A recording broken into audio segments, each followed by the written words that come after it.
Hello, my name is Christian, and I am making this video to introduce my research and the current project in the research, which is an audio meditation study. Now, this video is part of an online presentation for the ARU Talking Science series in 2020. So if we click on this link, then we can see the event information, which is quite short. I'll talk about it a bit longer. And I work at the Young Raskin and I study. I've been working there and I've been studying there for quite a long time. Now, so I don't know how long this video will last for, but maybe 20 minutes, I think. Then the audio meditation study is around 30 minutes long. Now, in this video, I'd like to first introduce the audio meditation study and then talk about my research for a bit. So when it comes to the audio meditation study, it's nicely summed up in the introduction of the study, which is basically a survey monkey survey. The study, I like to call it a study, it sounds better than a survey.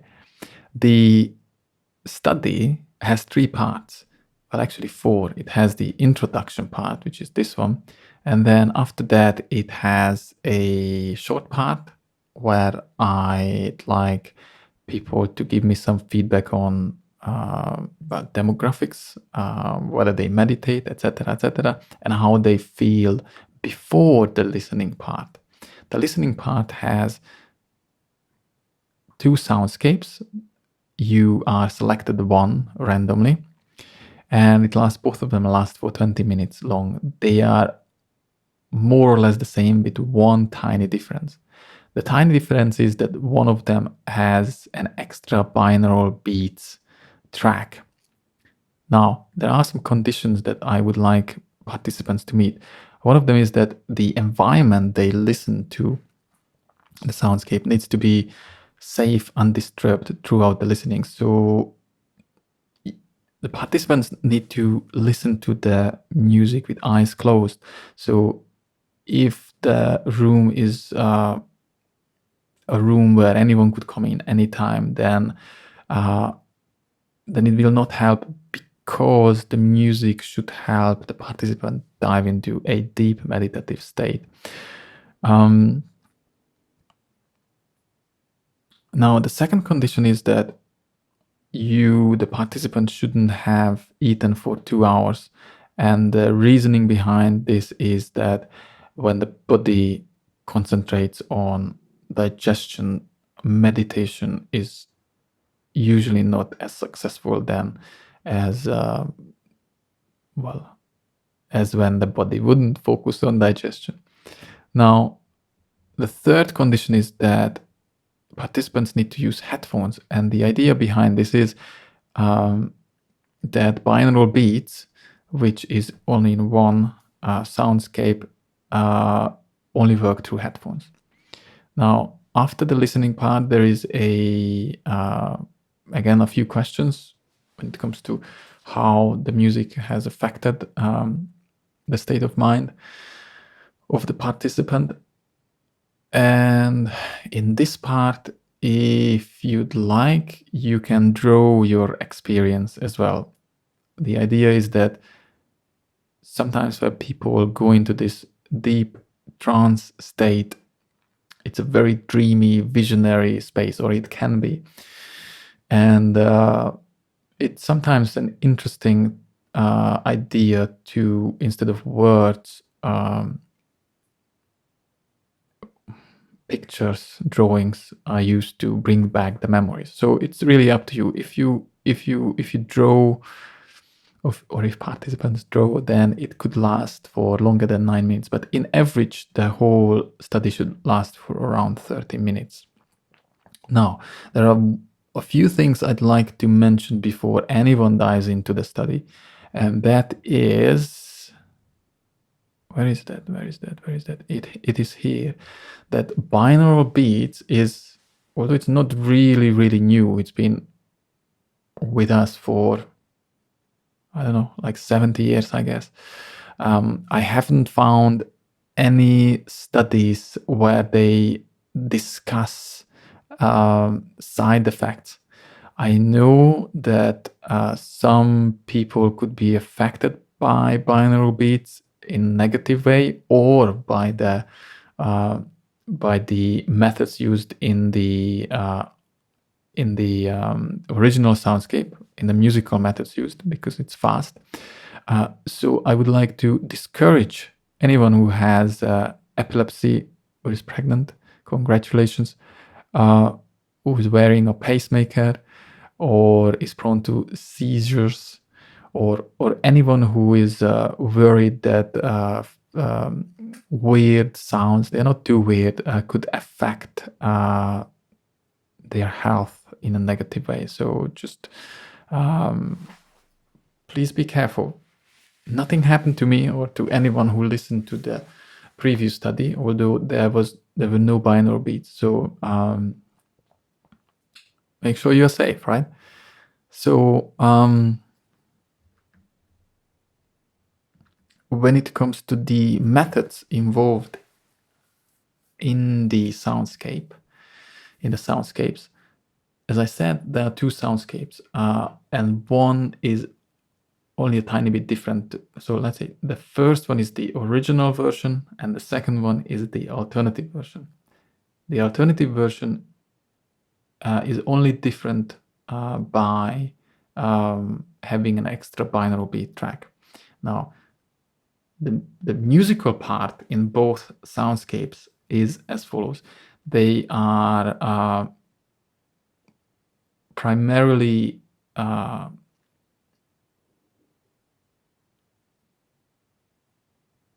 drummings. So the whole soundscape is primarily a drumming soundscape that is generated by a computer and live drumming. It was recorded at the Festival of Ideas in Cambridge 2019. You can find the video of it here.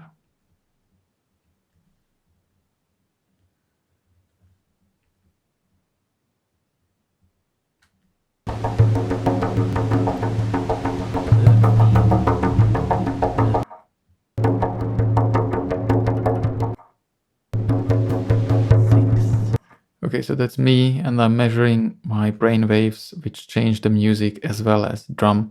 And I asked people to participate in a meditation. And for some, it was, I guess, successful because they came up with some nice drawings too. And I'm just going to show this because I talked about the drawings before.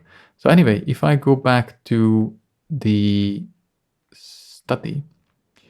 So I was talking about the music. So there are two methods involved in creating the musical part of the soundscape.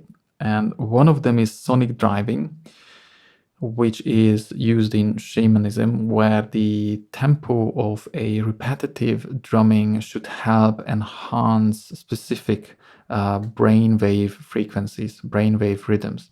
So the brainwave rhythms I'd like to enhance in this soundscape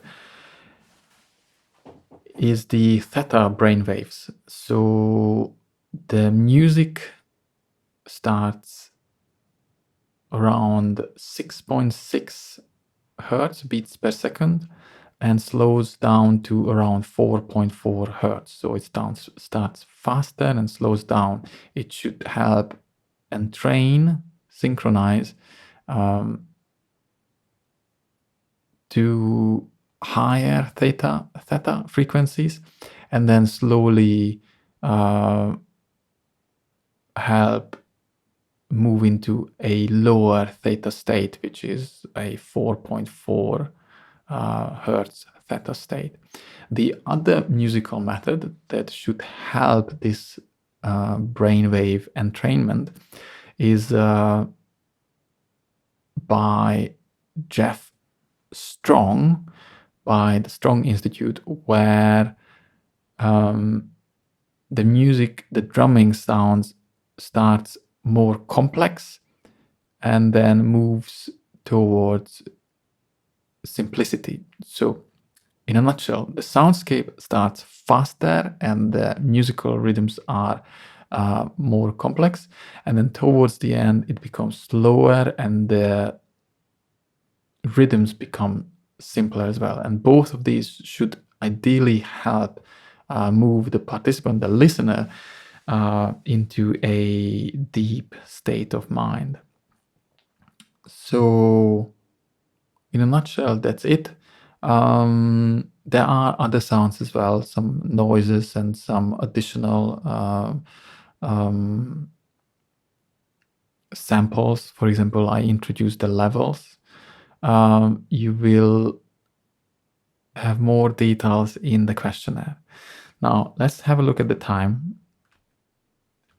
Okay, so I said 20 minutes. Maybe I've got 9 minutes now to introduce the research. So the research could be introduced by this website, and let's just do that. So you can, of course, access it through bcmi.khofstetter.info. Now, that's me, and this is the abstract to the research, which I like to read, and then I dissect it a tiny bit. So this interdisciplinary research developed a brain-computer music interface and demonstrated its use for scientific and artistic purposes. It was developed for neurofeedback practitioners and creatives interested in the combined use of brain-computer interfacing and music for well-being and creative expressions linked to meditation. So this is a long sentence. Its effectiveness is investigated in training programs, surveys, and demonstrated in presentations and performances with real-time electroencephalography EEG. So the first part of the sentence, interdisciplinary research. Okay, I can show you a picture of the disciplines involved. So the software, the interface, the research is in the middle. So the fields I checked and try to find correlations in are human-computer interfacing is the big circle, and then within that we have brain-computer interfacing, and within that we have neurofeedback, and then neurogaming, and then we have meditation, shamanism, which is the esoteric part, and then within music and sound, we have music therapy and sound therapy or sound healing. Now, HCI is where a human interfaces with a computer. That's pretty basic, I guess. Even using a computer can be considered as HCI. Brain-computer interfacing, where the brain is usually measured, and then through the computer we interpret those measurements. The neurofeedback is a very specific type of brain-computer interfacing, where usually neurofeedback is used in settings where the goal is to perhaps calm someone down or help someone to become more focused. And the idea is that a real-time EEG is measured, and that real-time EEG or parts of that real-time EEG are interpreted into real-time feedback. And the real-time feedback is usually visual.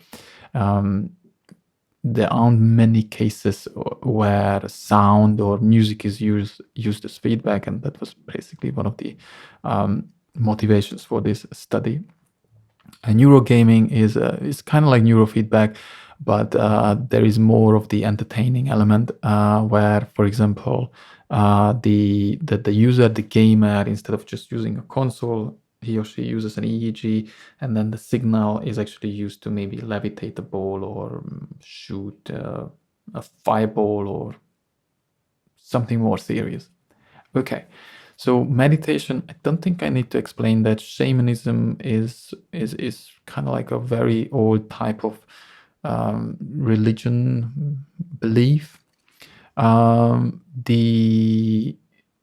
music, that is in a soundscape is very much based on shamanic journeying and on how shamanic journeying uses sonic driving to entrain the brain and then help people to dive into a trance state.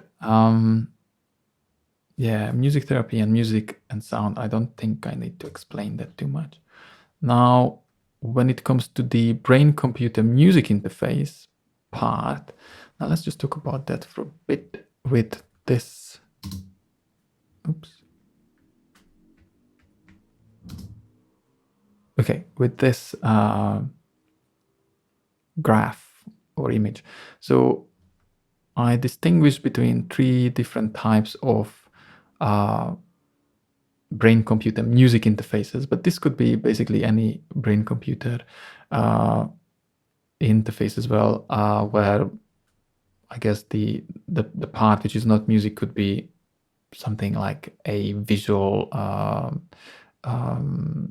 even a game, where instead of music, visuals are the input or the output or both of the brain. Now let's just focus on music. So the idea here is that music is an input to the brain. So the participant, this is a person, here is the nose, listens to a music or sound, and then the music should affect the brain waves, and then those brain waves are measured with EEG and in a computer analyzed. In a second example, the music is an output of the brain. So we measure the EEG, and then through the computer, certain features are extracted from that EEG, and then those features are mapped to musical parameters. So that could be in the EEG, something goes up. So let's say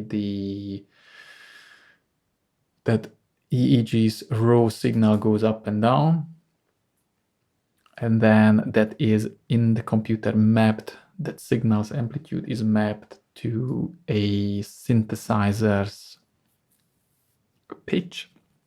So that would be like ooh, something like that. But that would be sonification. That would be a simple mapping. So the difference between sonification and musification is that in sonification, the mapping is quite objective. So you map maybe the amplitude of the EEG signal to the amplitude of a sound signal or the pitch, or something simple, something objective. If you move towards musification, the mapping becomes more abstract, more subjective. So it could be perhaps exactly the same EEG signal moving a control in the music software that changes between how random the notes should be in an instrument. Let's say there are 4 instruments, and one instrument is controlled by the EEG. The randomness of one instrument is controlled by the EEG. So let's say if it's a band, let's say just 3 instruments, there is a drummer and a guitarist and a keyboard player, and the EEG controls the keyboard player. So if the EEG goes up or down or whatever, then the keyboard plays more random or more controlled. So that would be moving towards the sonification. But again, this part can become quite complex, and it should only become complex if it is well reasoned. And yeah, that's the part which is mind-boggling. Now, how much time do we have left? So yeah, I think my 20 minutes that I promised is running out. If you have any questions, please email me, and then I can tell you more. I do hope that many people will participate in the study, and I do hope that some people will draw some pictures. It's always good to see what people see in those trance states.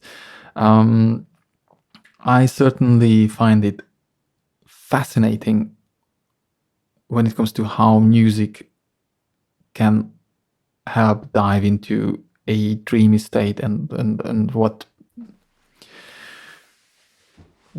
insights we can draw from those states. I hope it works for you, for those of you who participate. And yes, good luck. Thanks for watching this video, and I look forward to seeing your feedback. Cheers.